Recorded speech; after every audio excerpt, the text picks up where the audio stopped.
Perkenalkan, kami dari kelompok Kacang Tanah yang beranggotakan Saya Federa Kirana Arela, presensi 13. saya Angela Gionina, presensi 7. Saya Istina Bila Falisa Putri, absen 1.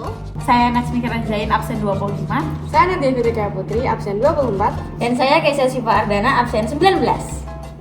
Pada kesempatan kali ini, kami akan menunjukkan hasil penelitian kami tentang kacang tanah Dengan indikator intensitas cahaya dan media tanam. Selamat menyaksikan! Selamat siang semuanya, salam dinamis. Hari ini aku sedang berada di SMA Negeri 8 Yogyakarta, terkhususnya di depan lab biologi. Bisa kita lihat banyak sekali tanaman di sini. Wah, kayaknya ada siswa di Layata yang sedang melakukan penanaman nih. Yuk kita samperin. Halo kakak, permisi. Halo, perkenalkan, aku Pepe dari Dilayata TV dengan kakak siapa? Halo, perkenalkan, aku Nadia, siswi Dilayata. Halo Kak Nadia, kayaknya Kak Nadia ini lagi asik-asik nanam-nanam nih guys. Kira-kira lagi nanam apa sih Kak? Jadi ini kita baru nanam kacang tanah. Kira-kira ini tumbuh dari benih atau bagaimana Kak? Kita nanamnya dari benih. Jadi pertama benihnya itu kita tanam di dua indikator yang berbeda, yaitu ada di dalam pot yang nanti ditaruh di tempat yang kurang cahaya dan nanti di tanah lapang yang mendapat banyak cahaya. Oh, saya penasaran banget nih kenapa kakak pilih kacang tanah sebagai bahan penelitian pertumbuhan dan perkecambahan tanaman? Jadi sebenarnya tuh aku milih tanaman ini karena tanaman kacang tanah itu yang pasti selain gampang banget didapatnya benihnya, terus itu cara menanamnya tuh yang gampang dan juga simple, sama kacang tanah itu tuh dia bisa menyesuaikan musim-musim yang ada di sekitarnya. Jadi kalau musimnya sekarang baru pancaroba, dia bisa menyesuaikan seperti itu. Lalu kakak mulai menanam dari kapan nih? Kalau dari kelompok kami itu mulainya tanggal 27 September itu kita mulai menanam benih. Jadi kalau dihitung sampai sekarang itu sudah 27 hari. Lalu bagaimana hasil percobaannya? Untuk hasil percobaannya akan dijelaskan oleh teman saya. Halo semuanya, boleh dong aku tanya-tanya tentang proses penanaman dan hasil penelitiannya. Dengan kakak siapa? Halo semua, aku Felisa. Halo semuanya, aku Cleo. Oke, jadi hari ini kita sudah ada di lokasi penanaman kacang tanah. Dan hari ini kami akan memberitahu ke kalian terkait bagaimana proses penanaman kacang tanah itu sendiri. Oke, alat dan bahan yang digunakan untuk penanaman kacang tanah diantaranya alat-alat yang kita butuhkan. Yang pertama ada polybag. Jadi polybag ini digunakan untuk menempatkan tanah sebagai media tanam sehingga tanaman itu bisa tumbuh.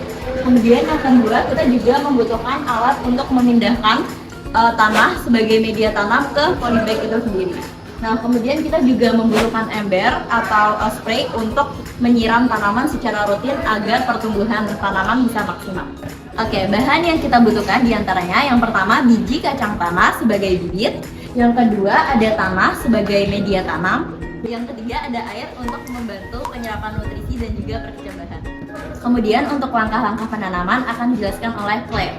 Langkah-langkah untuk penanamannya, yang pertama menyiapkan alat dan bahan seperti yang sudah disebutkan Felisa tadi. Yang kedua, memasukkan media tanam ke dalam polybag.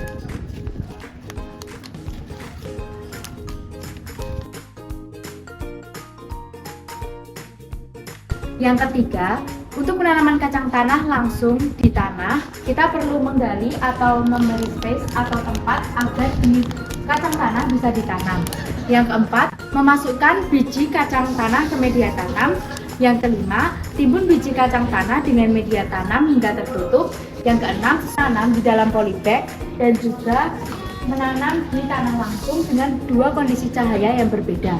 Lalu yang terakhir, kita bisa menyiram kacang tanah secara rutin.